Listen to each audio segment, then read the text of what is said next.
اسمہ تعالی قال النبی صلی اللہ علیہ وسلم بورک لامتی فی بکورہا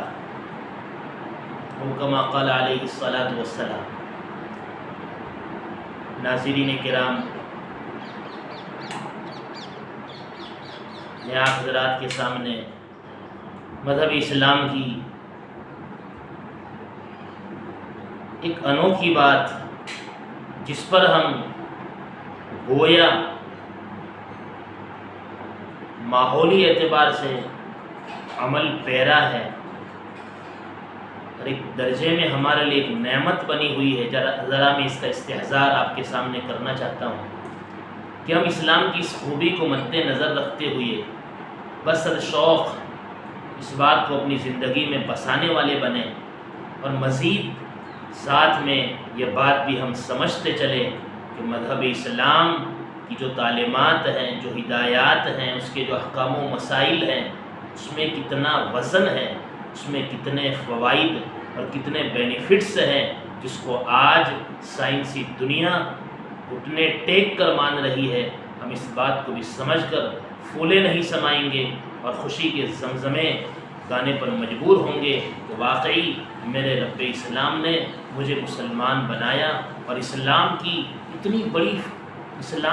بڑے فوائد اور اسلام کے ایسے عجیب و غریب اور بے شمار لاجواب منافع اللہ پاک نے مجھے عطا فرمائے، اس پر ہم خوش ہوں گے۔ میرے بزرگوں، وہ بات میں آپ کے درمیان لے کر حاضر ہوا ہوں۔ بارے عز اس منہ سے ہم درخواست کرتے ہیں کہ باری تعالیٰ ہمیں اس کو نعمت سمجھ کر استعمال کرنے والا بنائے، اور ہمیں زیادہ سے زیادہ صحیح طریقے پر اس چیز کو ادا کرنے والا بنائے۔ تو وہ بات ہے میرے بزرگوں، صبح جلدی اٹھنا۔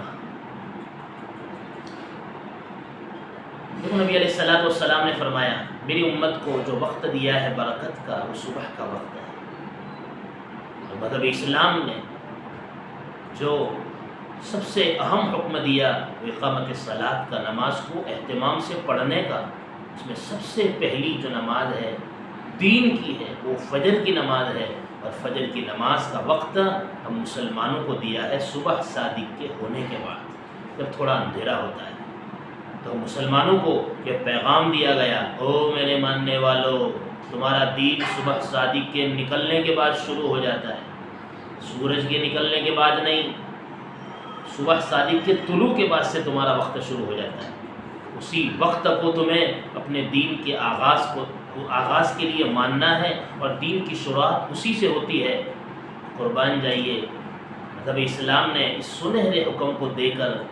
ہمیں یہ کہا کہ تمہیں صبح جلدی اٹھنا ہے، اور اٹھتے ہی تمہیں اپنے رب کو یاد کرنا ہے۔ اس سے بہتر اور کیا حکم ہو سکتا تھا؟ اس سے بہتر زندگی کو بہتر بنانے کا اور کیا طریقہ ہو سکتا تھا؟ میرے بزرگوں، اس سے روحانی فائدہ ہوتا ہے، دینی فائدہ ہوتا ہے، جس کو ہم لوگ دیکھتے اور محسوس کرتے ہیں کہ معاشرے میں، گلی کوچوں میں جو صبح اٹھ کر فجر کی نماز کو ادا کرنے والے ہوتے ہیں، اللہ پاک ان کی روح کو عجیب تازگی دیتے ہیں، اور اللہ تبارک و تعالیٰ ان کے دین کو عجیب پختگی اور مضبوطی دیتے ہیں، اور معاشرے میں وہ لوگ اہل دین اور معاشرے میں وہ لوگ دیندار شمار ہوتے ہیں۔ تو یہ دینی اعتبار سے بینیفٹ ہوا۔ دنیوی اعتبار سے سائنس نے اسے ایکسیپٹ کیا، اس بات کو مانا کہ واقعی صبح اٹھ کر جو زندگی گزارنے کے عادی ہوتے ہیں اور اپنی زندگی میں صبح کو لاتے ہیں، وہ بڑے کامیاب ہوتے ہیں۔ چنانچہ سائنسی تحقیقات کو دیکھ لیجیے، دنیا میں جس فیلڈ میں جتنے ماہرین ہیں، سارے ماہرین کو جو کامیابی ملی ہے، آج جو ٹاپ لیول کے لوگ ہیں، وہ سارے کے سارے اپنے آپ کو صبح سویرے اٹھانے کے عادی ہوتے ہیں۔ صبح سویرے اٹھا کر اپنی ایکٹیویٹیز کرتے ہیں، اپنے کام کاج کرتے ہیں، یقیناً وہ کامیاب ہوتے چلے گئے۔ ایک مورخ، ایک سائنسداں لکھتے ہیں کہ میں نے کبھی کسی انسان کو دیکھا نہیں جو کامیاب ہوا ہو اور وہ صبح جلدی نہ اٹھتا ہو۔ اور دنیا نے مانا، سائنسی دنیا نے اس بات کو مانا، جو صبح سویرے اٹھنے کے عادی ہوتے ہیں وہ لوگ پورے دین کو اطمینان سے گزارتے ہیں، ان کی صحت بھی اچھی ہوتی ہے، کیوں؟ اس لیے کہ صبح جب انسان جلدی اٹھتا ہے تو اٹھنے کے بعد وہ فوری طور پر پیشاب پاخانہ اور ٹوائلٹ جاتا ہے، اطمینان سے فارغ ہوتا ہے، اطمینان سے غسل کرتا ہے، اطمینان سے ناشتہ کرتا ہے اور اطمینان سے وقت پر اپنے کام کاج کی جگہ پہنچ جایا کرتا ہے، اس کا پورا ذہن اطمینان سے رہتا ہے اور جسم کے اندر بھی عجیب پھرتی رہتی ہے اور اس کے مزاج میں سنجیدگی پیدا ہوتی ہے۔ اور اس کے برعکس اپوزٹ میں جو لوگ دیر سے اٹھتے ہیں وہ نہ جلدی فارغ ہو پاتے ہیں نہ اچھی طرح نہا پاتے ہیں، نہ اچھی طرح ناشتہ کر پاتے ہیں، اور ان کے مزاج میں یہ چیز جنم لیتی ہے کہ وہ چڑچڑاپن پیدا ہوتا ہے، غصہ نکالتے ہیں بیوی بچوں پر، اور وہاں وقت پر نہ پہنچنے کے نتیجے میں باس کی بھی گالیاں سننی پڑتی ہے اور پورا دن ذہنی انتشار میں گزرتا ہے، جس کی وجہ سے طبیعت اور جسم بھی متاثر ہوتا ہے۔ تو میرے بزرگوں، میں بات سمجھانا چاہتا ہوں، اللہ پاک نے ہم مسلمانوں کو صبح اٹھنے کا عادی بنا کر بڑے قیمتی منافع اور فوائد حاصل کرنے کا گویا ایک بہتر موقع عطا فرمایا ہے، اور ہم علاقے والوں کے لیے تو یہ چیز اللہ پاک نے گویا پیدائشی طور پر ہمیں عطا فرما دی ہے۔ ہم صبح جلدی اٹھنے والے ہوتے ہیں تو اللہ تبارک و تعالیٰ کی اس نعمت کی ہم قدر کرنے والے بنیں۔ لیکن جو میں المیہ اور جو تکلیف دہ بات سنانا چاہتا ہوں وہ یہ ہے میرے بزرگوں کہ بہت سارے گھرانے ابھی بھی ایسے ہیں کہ جن میں صرف وہ مستورات کو صبح اٹھنے کا ماحول ہے، وہ ایکٹیویٹیز کرتی ہے، لیکن مرد حضرات ابھی بھی اپنی زندگی کو جہالت کے ساتھ گزار کر اپنے دین دنیا کو برباد کرتے ہیں، اپنے بچوں کی زندگیاں برباد کرتے ہیں۔ تو ضروری ہے ان لوگوں کے لیے کہ خود بھی بیدار ہو، اہل خانہ کو بیدار کریں اور چھوٹے چھوٹے بچوں کو بھی صبح اٹھنے کا عادی بنائیں، مسجدوں میں بھیجنے والے بنیں، جلدی سے ان کو مدرسہ اسکول بھیجنے والے بنیں، اور جو گھرانے واقعی جلدی اٹھنے کے عادی ہوتے ہیں اللہ تبارک و تعالیٰ ان کے کام کاج میں عجیب برکت رکھتے ہیں، اور جو گھرانے دیر سے اٹھنے کے عادی ہوتے ہیں ہمارے سامنے نمونے ہیں کہ وہ ہر اعتبار سے ناکام ہوتے ہیں، بدنام زمانہ ہوا کرتے ہیں۔ اور ایک انگریزی کی کہاوت ہے کہ جو انسان جلدی، جس کا خلاصہ میں آپ کے سامنے رکھنا چاہتا ہوں کہ جو جلدی سوتا ہے اور جلدی اٹھتا ہے تو یہ چیز اس کی صحت کو بڑھاتی ہے، اس کی عقل کو بڑھاتی ہے، اس کی دولت کو بڑھاتی ہے۔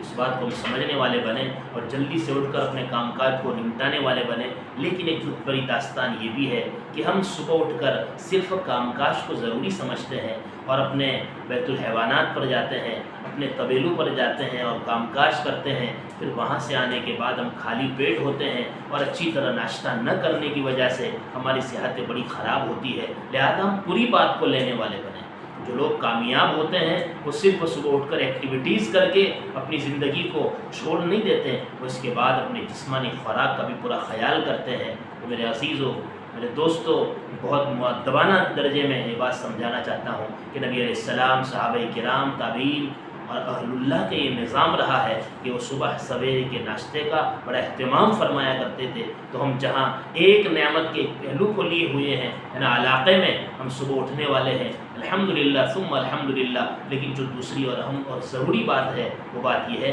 کہ ہم جسم کا پورا خیال رکھنے والے بنیں، اور حکماء کا کہنا ہے صبح سویرے کا ایک لقمہ دوپہر کے مرغ و ماہی سے بہت بہتر ہے۔ لہذا ہم اس بات کی طرف اپنے معاشرے کو لانے والے بنیں کہ ہم جہاں صبح اٹھتے ہیں، جو نہیں اٹھتے اٹھنے کا عزم کریں، جو اٹھتے ہیں وہ اس بات کی طرف توجہ دیں کہ اچھی طرح نہا دھو کر عبادات کا ماحول بنائیں اور ناشتے کا بھی گھروں کے اندر ماحول بنائیں۔ اسلام بیمار مذہب نہیں ہے، اسلام صحت مند مذہب ہے۔ انشاءاللہ اسلامی تعلیمات پر اور رہبریوں پر ہم جتنا اپنے آپ کو لانے والے بنیں گے ہمیں اسلام میں لطف آئے گا اور ہم دنیاوی منافع بھی حاصل کریں گے اور اخروی فوائد بھی ہمارے مقدر میں آئیں گے۔ اللہ تبارک و تعالیٰ مجھے بھی اور آپ حضرات کو ان باتوں پر عمل کی توفیق عطا کرے، آمین یا رب العالمین۔